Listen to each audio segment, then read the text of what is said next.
Okay, it's 11 o'clock, so let's get started with our session. Welcome, everyone. My name is Cindy McKinney, and I'm the Program Director of Region 8 Education Service Center. We're up here in the Fort Wayne area, and I would like to welcome you to our session, Greater Engagement, Greater Results, Why Integrated Arts into Curriculum Matters. And our presenter today is Stephanie Haines. Stephanie has been working in arts education nonprofits for many years and currently works in grants and research supporting the arts ed community. Stephanie has a passion for engaging learners through creativity and works to promote arts integration statewide. She holds a master's degree in arts administration and a bachelor's degree in visual arts education and does painting in her free time. Oh, welcome, Stephanie. And I'll be monitoring the chat. So if you have any questions for Stephanie, you can enter them either in the WAHOVA chat room or in our Zoom box. So I want to welcome Stephanie, and we're looking forward to a great hour. Well, thank you so much.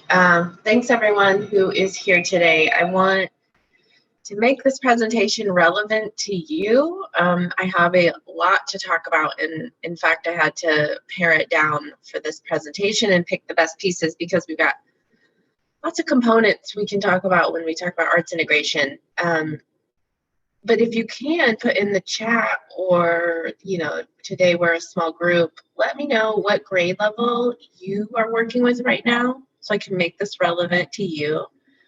And any other things you want to tell me before we get started about your work with arts integration.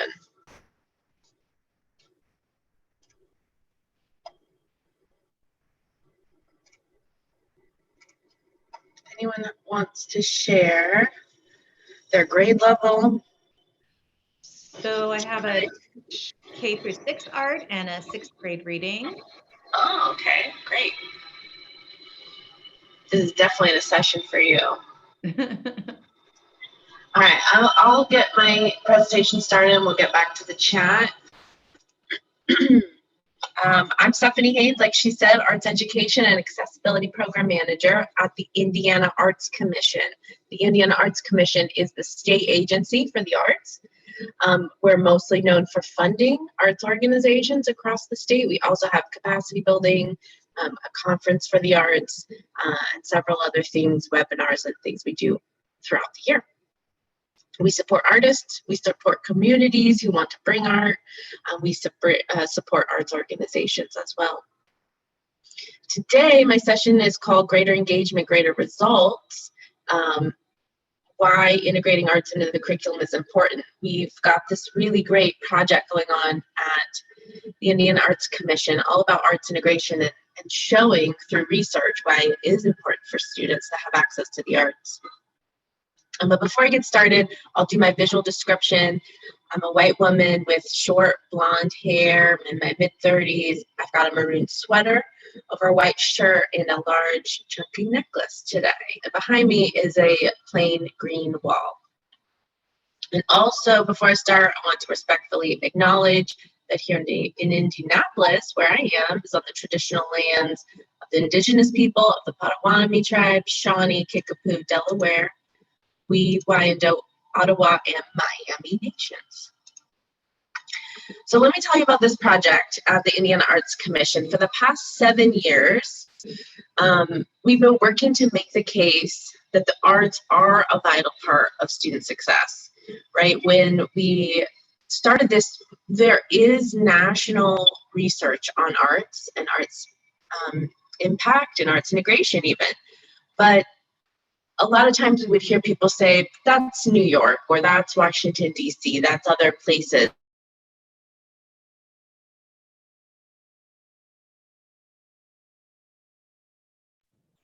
I think we lost Stephanie, so we'll wait patiently. I'm sure she'll dial back in.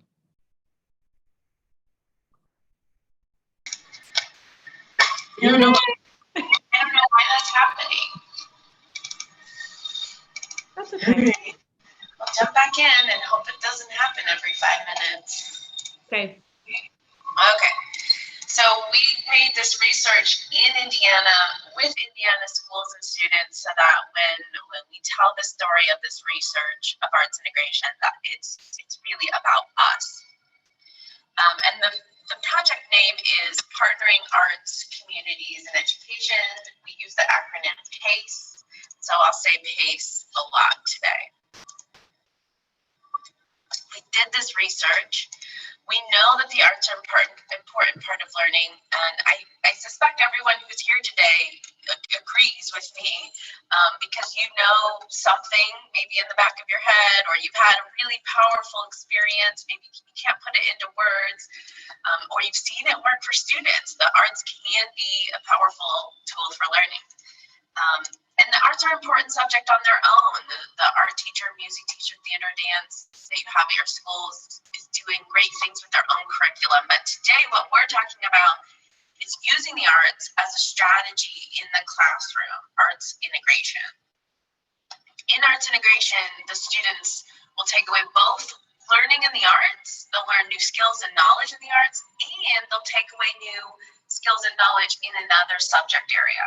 They come together in arts integration. And there's a lot of resources online for arts integration, definitions, examples.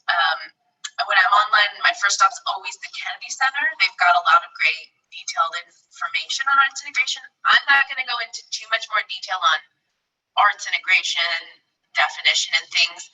But if you're interested in doing this work, and you don't know where to start with arts integration, you're in luck, because we're really lucky in Indiana to be hosting this year, in a month from now, less than a month, the Midwest Arts Integration Conference, hosted by the Kennedy Center at Butler University.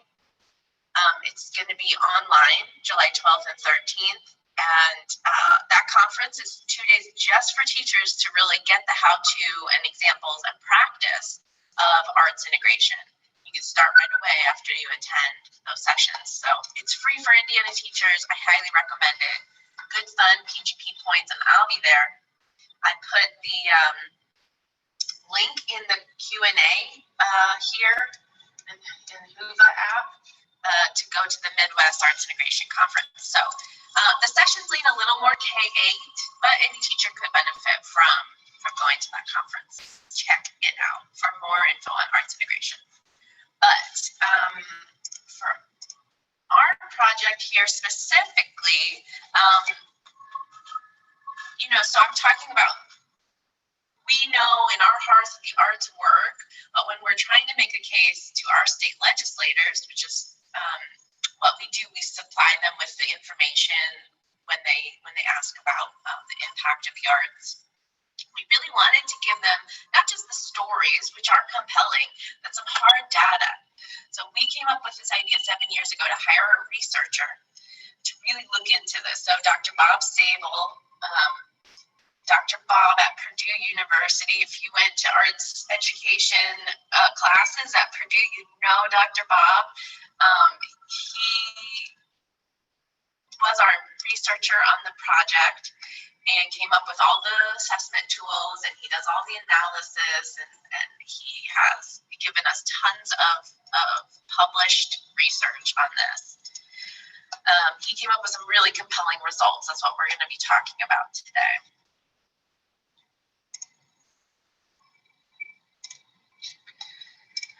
So we're going to talk about the research, what happened. I'll show you some statistics. I'll show you some charts for anyone here who's a data nerd. You're going to love it. I'll also tell you some nice stories, some real life examples, and about the schools around the state that did the work. And then at the end, I'll give you my 5-step process on how to get started if you're super inspired to do something similar in your school.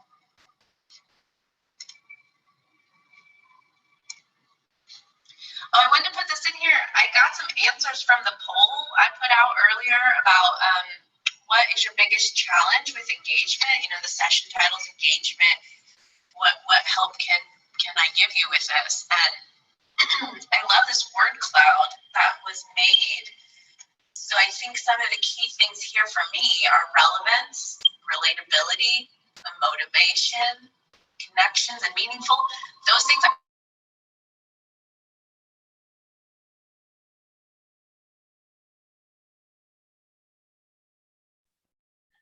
While we're waiting for Stephanie to come back, I did place her presentation in the chat box so that you can pull it up and follow along. I don't know what we're going to do if this keeps happening. I'm so sorry. It's okay. Everybody's got your presentation, so we'll be good. All right. All right, are we back up? Cindy, thank you. Okay, I think that the arts is exactly what you're looking for. If you're looking for something that kids can relate to, relevance, motivate them, hopefully I make that case today for you. Okay, let me start with this quote from a teacher, and the picture on the left of students in a classroom. They've got their arms raised. They're doing some sort of arts integration here in a classroom. If I had to guess, I'd say that's a theater tableau project, but that's just a guess. And the quote says, the PACE program has had a very positive impact on the students and families and staff. We have several students who are now on reading level, and that is due to the hard work of their teachers and the PACE program together.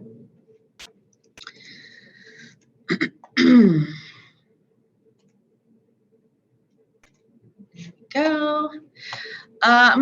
This is what the details of the PACE framework is. So we had a very specific framework. Not everyone's going to be able to replicate the framework, but here's what worked for us. Here's what really made it work. Consistent long-term partnerships. We at the Indiana Arts Commission, like I said, are mostly known for being funders. And so we funded this, we provided grants to the schools and artists to do a 3-year partnership. And so they were able to have an artist come visit the classroom weekly for 3 years. And they would visit a whole grade level, like the whole 3rd grade, both classes or all 3 classes, however many classes were in that school for 3rd grade. And they come weekly, and then not only weekly, but they would go move up with the group of students when they moved to 4th grade and move up with the students in the 5th grade. So the same students got 3 years of consistent partnership with the artist. And I know that's, wow, that's pretty amazing, not something everyone can replicate, but it really, the consistent partnership, long-term partnership and commitment is what gave us these really awesome results. Also, the planning phase was really important. I think that is the thing you can replicate that is so important. The artist and the teacher have to work together. The teaching artist can't just come in and kind of dump a pre-designed program in the classroom. Those can be great. Those, I've seen those done, a one-time visit, it gets kids excited, it gives them a little bit of new information. But what I'm talking about with this PACE work that resulted in these great outcomes, we funded an entire semester where the artist just planned with the teacher. They didn't even work with the students. It was a semester of planning the curriculum, looking at what the students are gonna need, looking at the teacher's curriculum map, and matching what the teaching artist had that could meet those needs. So right away, the teaching artist sits down and says, what are your students struggling with? And then the teacher can say, you know, when I get to this unit, it seems like it's really difficult for the students to grasp, you know, bird's eye view, character perspective or something. And the teaching artist says, oh, I've got this one activity that's definitely going to get them into character perspectives. And then they start mapping that out, when that's going to happen in the year and how those activities can unfold. And the middle bullet point, I'll just mention that teaching artist is a specific term for an artist with the skills and knowledge to teach. And so they're not a teacher, they don't have a teaching degree, but they should have experience and some training in things like classroom management and how to be age appropriate and all of those things that are essential to working with young people in a school. So experienced teaching artists, I highly recommend. They're all over the state. You can find them in your community. That is an important piece too. So for this research, here's all the schools we funded. We wanted to fund schools in all different parts of the state. We wanted to fund schools in different, environments, rural, urban, north, south, central. So there's a whole variety of demographics represented here. On the left, there's a picture of the state of Indiana with the markers of where our site schools were. And on the right side, there's a chart with the arts organization, the school, and the grade level that they worked with, and their discipline. You can see they all had different arts disciplines.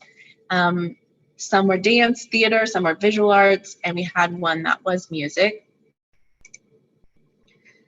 So they were able to differ in their arts discipline. Some were rural, some were urban. There was a lot of differences, but our researcher was very clear that we need reliable data. We need to compare apples to apples. So these schools all have in common that they have higher than the state average free and reduced lunch, and they have lower than the state average of what was ISTEP passing rates when we started this.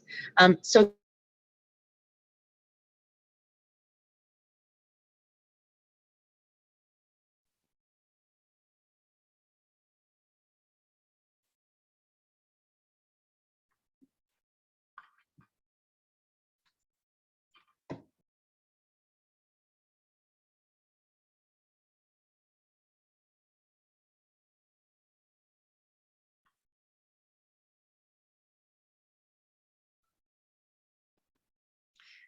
Yeah, we've had this happen, Holly. She's cut in and out a little bit, so she'll probably pop back on shortly. There she is. am I the only one that this has happened to, Cindy? Yeah, I think so. I haven't. All right, I changed my internet, so maybe that will help. Okay, yeah, you sound better now. Okay. All right. Well, I was trying to make my point that the schools were comparable and that the students were high needs economically, and they were maybe not successful in traditional learning environments. These students maybe didn't respond to traditional learning methods. And so we brought the arts in to see if this may be the key that unlocks success for these students. And we also made sure the schools didn't already have major arts partnerships there. This research, we didn't just go to arts-rich schools with tons of resources already in place and say, oh, look, the arts are great here. These were schools that didn't have arts access. We brought this intervention in, and we found the impact of it. Next slide. Okay, here's our charts. I promised charts, and here they are. This is the big aggregate numbers, right? Okay, we used 5 different assessments. We worked, 3 of them were arts-based assessments: arts interest, arts knowledge and vocab, and arts skills. Of course, that's our focus, and of course, all the students took away. They grew in their arts skills as a result of having arts intervention. That's great. We also studied their engagement in the classroom, and they improved more than 15%. So they were at like a 1.5 when they started on engagement, and by the end, they had grown 15%. They were in the 2s. With how engaged they were, and their writing skills improved. We did our own writing assessment, we did a writing sample that was graded by a rubric, and the students also grew in their writing skills. So all of these are positive growth in these areas. None of them, were negative. They all improved as a result, and all aggregated. The PACE program helped the students become 16% more successful. Stephanie, could you share your screen with us, the presentation screen? Oh, There you go. Yes, you need the charts. We have them around. Thank you, Cindy. All right, so the students grew 16%, aggregated. Here we go. Let me get into a few specifics. Yeah, so we had over 1,600 participating students. Once they're all aggregated, it's all anonymous. We're not doing individual assessments here. Some of the assessments were observation-based. Some of them were written surveys of the students, and the one was a writing sample that we used the rubric for. This is the results of the writing sample, and specifically the indicator that has to do with expressing ideas in complete sentences. The blue bars are pre-tests in the fall, and the orange bars are post-test in the spring. So all of these measures in all of the years, the students grew their writing skills. That's great. One of the really important things that our researcher noticed that we like to share is that if you see 2015 and then 2016, 2017, every year the blue bar is getting higher. The students are retaining the knowledge that they gained the year before. So they're starting at a higher level than they started the year before. So over the summer, and then we come back in the fall, they're at a higher level. That's really exciting and important. And then you see in 2017, it's really high. They've retained, they're doing really well at writing complete sentences. They've gone up 2 grade levels. And then 2018, it kind of goes back down. That's a new cohort. Like I said, this is the 3-year commitment we made. So we have the first 3 years, 2015, 16, and 17. 2018, a new group of students come in, so it goes a little lower. And this doesn't have all the years on it. But we love the retention. Likewise, this is a vocabulary retention assessment we did, and they understood vocabulary better every year, and they retained it every year. So this is all good news. And finally, the engagement. The students started high with the arts. They started at a higher level than some of the other assessments because they just right off the bat, you've got the arts, you've got them engaged. But they all still grew throughout the year in their engagement. There's always, the majority of students are engaged at the beginning of the year, but there's a few students who sit off to the side. There's a few students who just, I get it, theater, dance, those sorts of art forms can be really vulnerable. And for students who have trouble with being vulnerable, they're not participating at the beginning.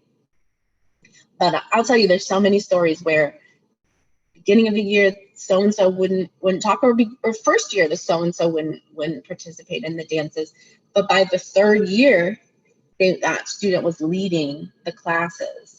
They were helping students who missed a session catch up, taking them to the side, and they were doing little private sessions. So we got the anecdotal stories, and we all know it as educators, but also this chart tells you that students were more engaged after participating with the arts.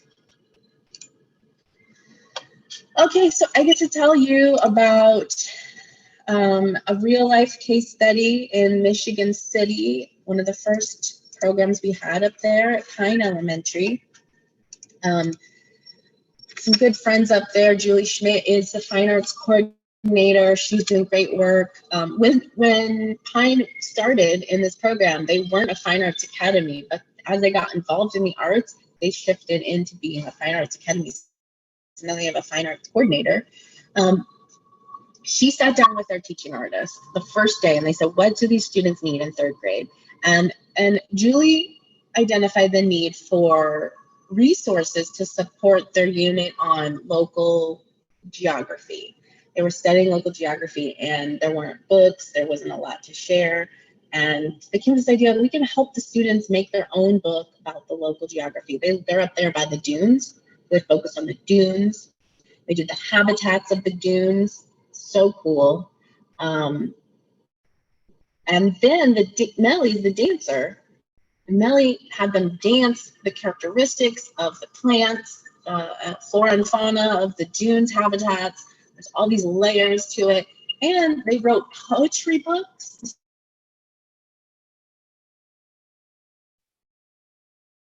For any newcomers, this happens, so don't be worried. Stephanie will come back shortly.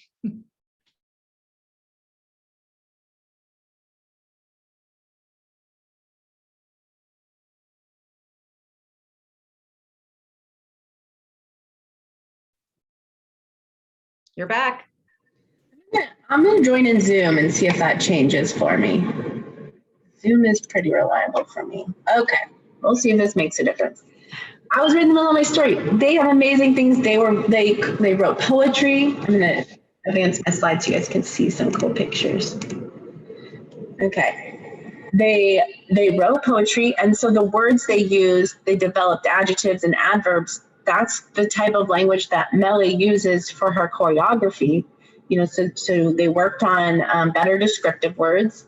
You know, it didn't just blow in the wind. It blew, the plant swayed gracefully. And those kinds of adjectives then translated to choreography, and the students choreographed dances, shared them with the community, had a family night. They just went all, I was so impressed by all the layers of this project. And I get to show you, here's their poetry book the students made. The art teacher got involved. She had the students do printmaking of the habitat. Here's a spoon leaf sundew. They made printmaking prints of it. Here's the poem on the right side, and you can see this was done by 4 students collaboratively. So we're talking about, 21st century learning skills here, communication, teamwork. And they have this beautiful poem about the dunes. They were able to take a field trip to the dunes. What a project. Love that one. In South Bend, our friends in South Bend, the Robinson Community Learning Center, they specialize in theater and Shakespeare. Christy Burgess is a professional teaching artist specializing in theater arts integration. She's fantastic. They do all kinds of after school, in school. And at McKinley, she did these really amazing theater activities, really successfully supporting the English language learners at that school. They had a lot of different English language learners. The teacher would give her a weekly vocabulary list. They really honed in on vocabulary, and she would come up with an activity. They had a set of vocabulary words that were kind of weather related, and she came up with an activity where they were weather reporters, and they were acting, they wrote scripts, and then they were on screen. She videotaped them doing their weather reports, and they were incorporating the vocabulary. It was amazing. Let's see if I got a good picture. They're doing some theater activities, but they're very much movement based.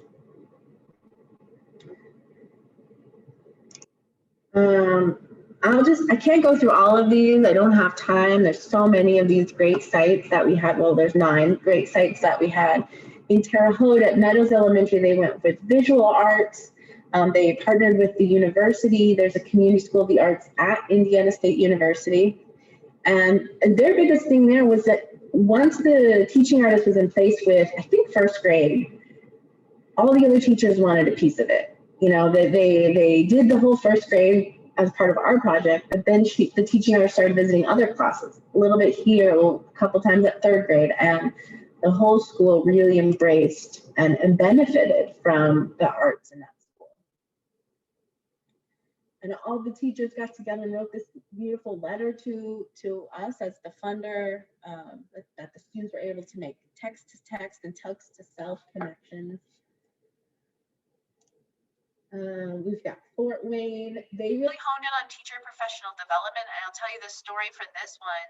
The principal was so intrigued by the dance teacher, the teaching artist, that she invited the teaching artist to lead a professional learning activity for their teachers.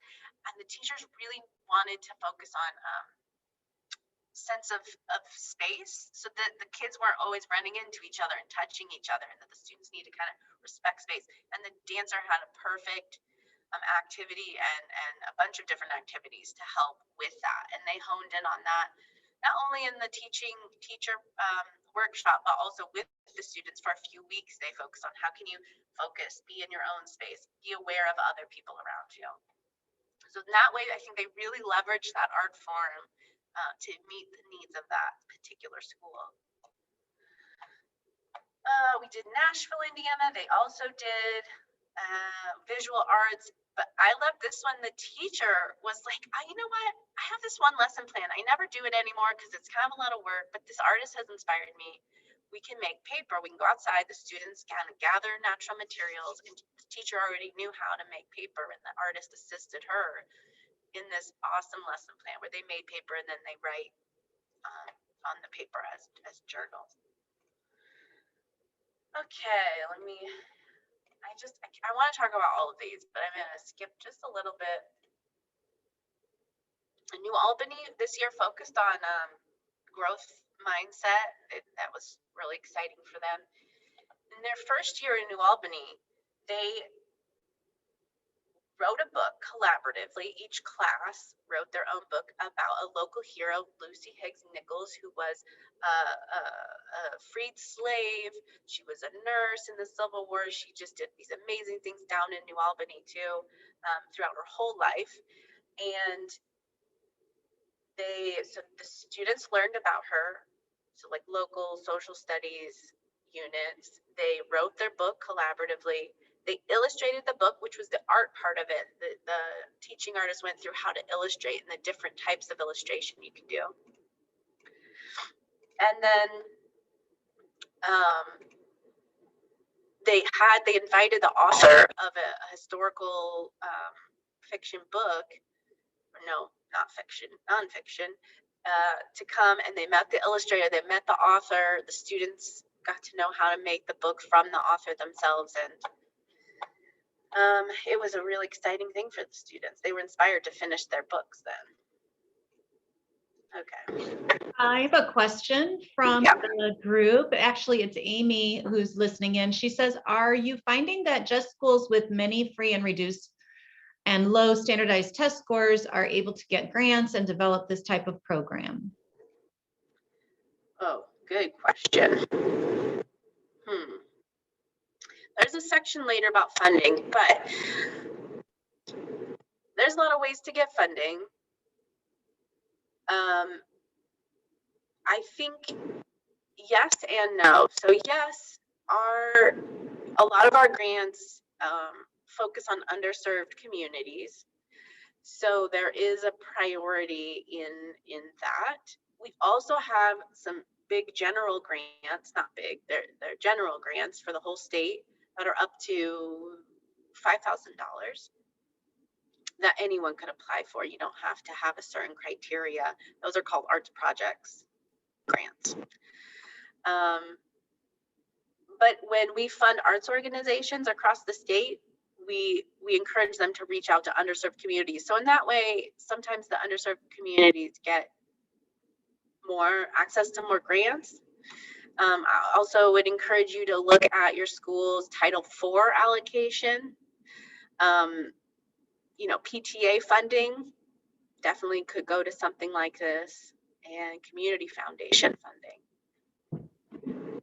Great, thanks. Okay, I'm on time, yay. We're going to talk about how to get started doing something like this. And I think always the first step, you're excited about it, but we need to get some buy-in. We need to figure out, is it the principal, wherever you are, I don't know what your situation is, if you're in a school, if you're in some other learning location, but get your buy-in. Use our research, use these stories from the other schools. They're all over the state, so there's surely a school somewhat near you that you could take this case study and say, this school is only a couple counties over, they did it and it looks awesome. Or take our research if that's the type of principal you have, and get the buy-in. Maybe it's a lead teacher, maybe it's someone else, the district. Always a good first step. Then I recommend finding an arts partner. This can be an arts organization. This can be an individual artist. The arts organization is going to be a little better at going after funds. A lot of our funds have to go to a nonprofit. So you're looking for maybe a nonprofit arts organization, a theater, a dance company, could be even just a community center that does arts. If you really want to ask me about a certain part of the state, I'll tell you 10 arts organizations in your part of the state. So we can get into that. And then you got to come up with a budget. So I think it's best for my best advice is that the nonprofit goes after some funds. They can go after grants. They can go after sponsorships. Arts for kids is a really easy appeal to make to donors and sponsors. So you can see if your nonprofit partner wants to go that route.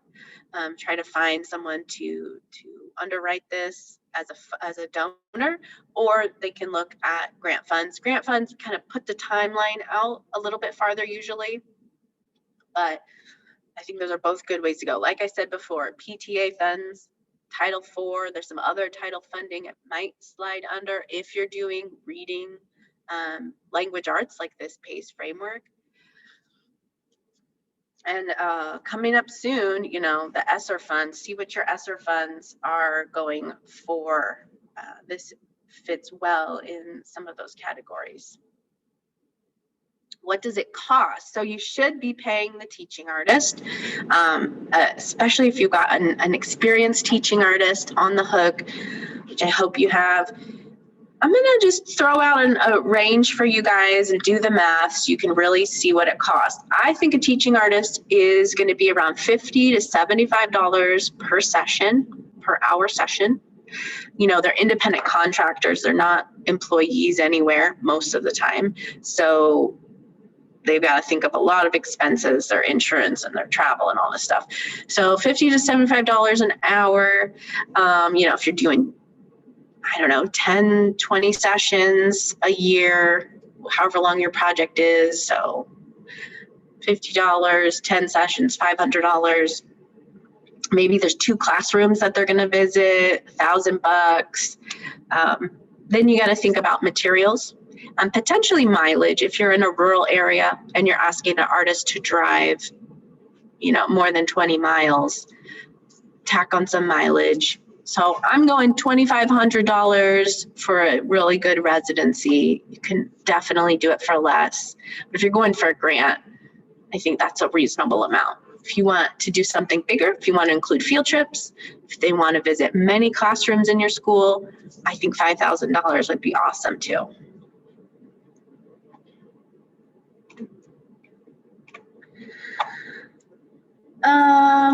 Start your planning with the artist. Step 3, make sure the teacher's needs are being met. What are your areas that you really need support for your students?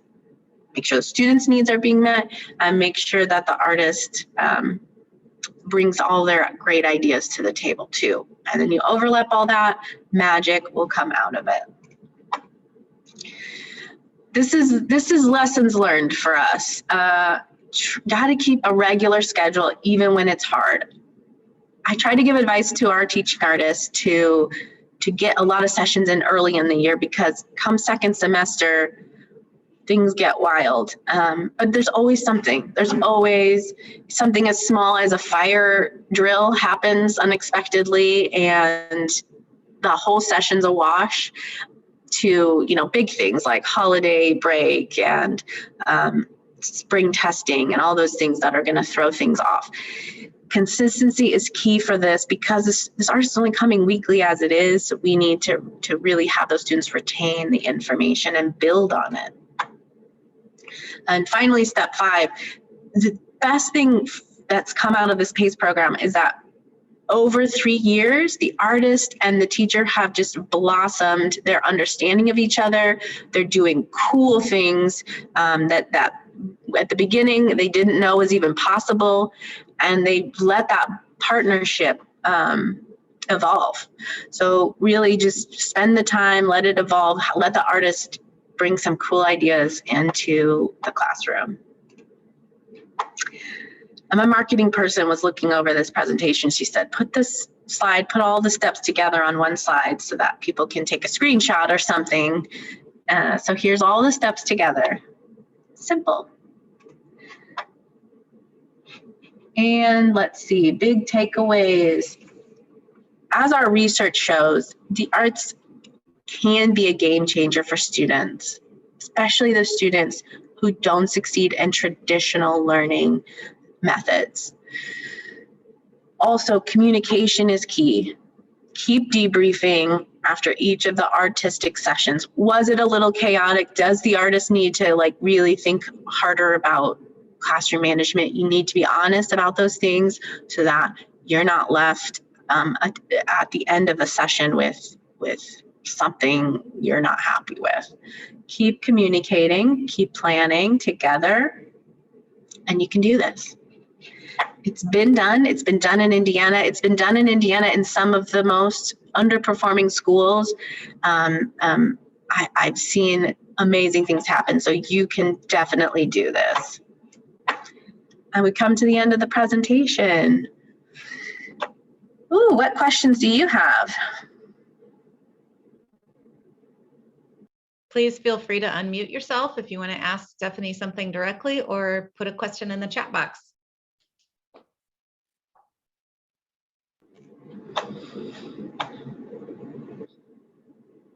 So I think the key for me, Cindy, was getting out of Zoom or getting out of Whova.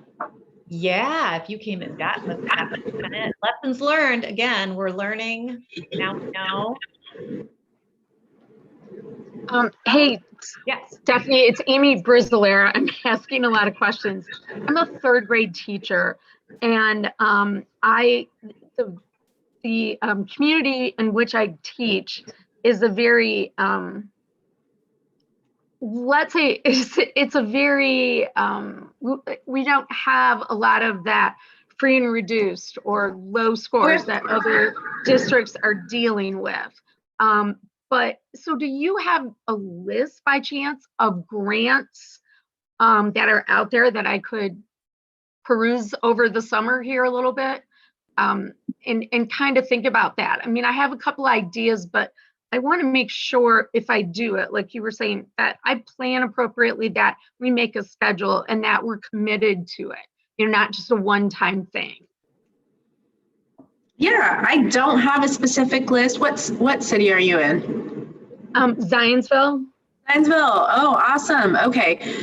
Let me brainstorm offline a little, and I will send you an email if I have your email address of, like I said, community foundation. Our grants, our project grants are due in January or due in March. They open in January. And so they're for the next school year. The timeline's so long. The community foundation grants have a lot shorter timeline. Your local school foundation, your district foundation is going to have a much quicker turnaround time. But I'll get back to you on that, Amy. Thank you.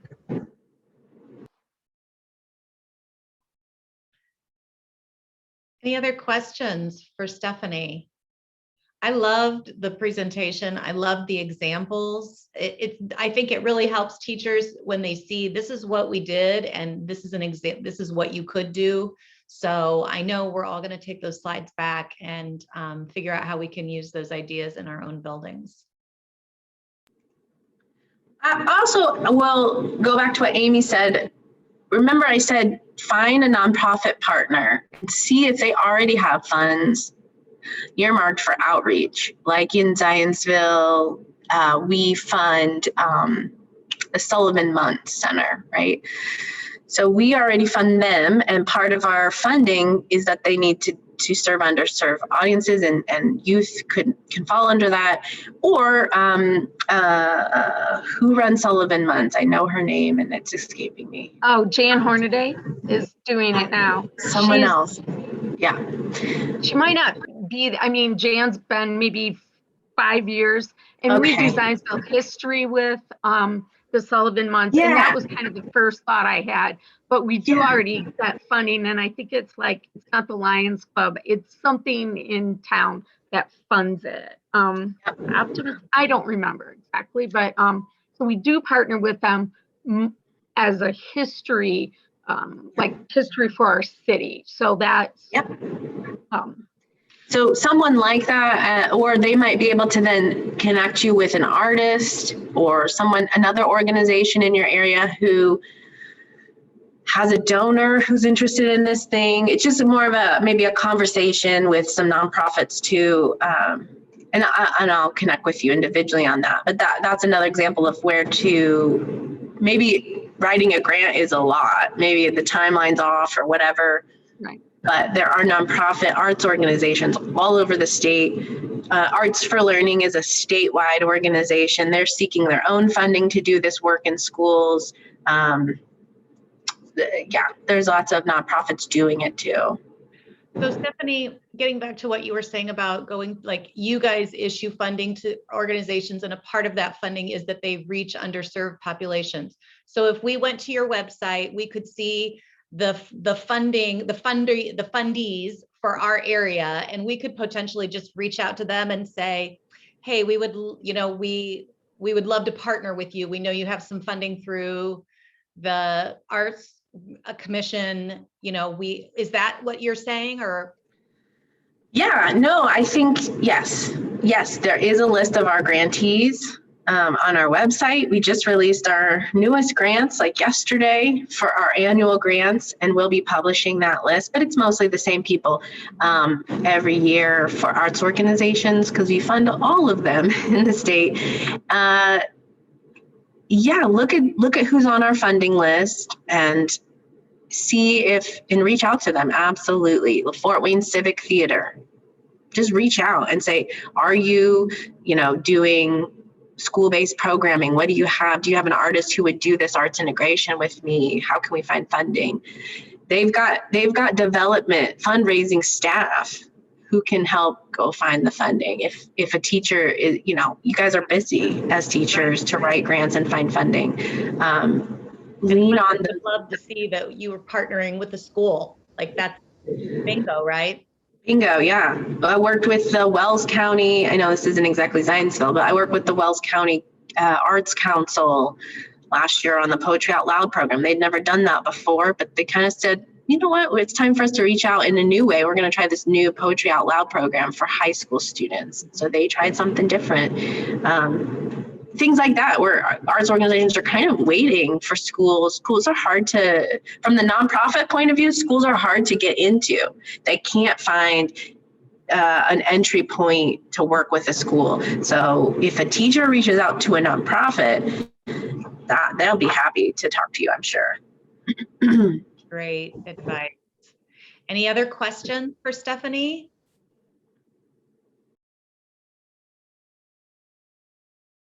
Okay. It sounds like we are at an end. I want to thank you, Stephanie, and thanks for your patience for everything that you've given to us. And thank you. Yeah, thanks for hanging in there, everybody. Yeah, and everyone has the link to Stephanie's presentation, and they have her contact info, so you can reach out to Stephanie if you have any questions. So with that, I will say to everyone, have a wonderful rest of your day, and thank you for joining us. See you, everyone.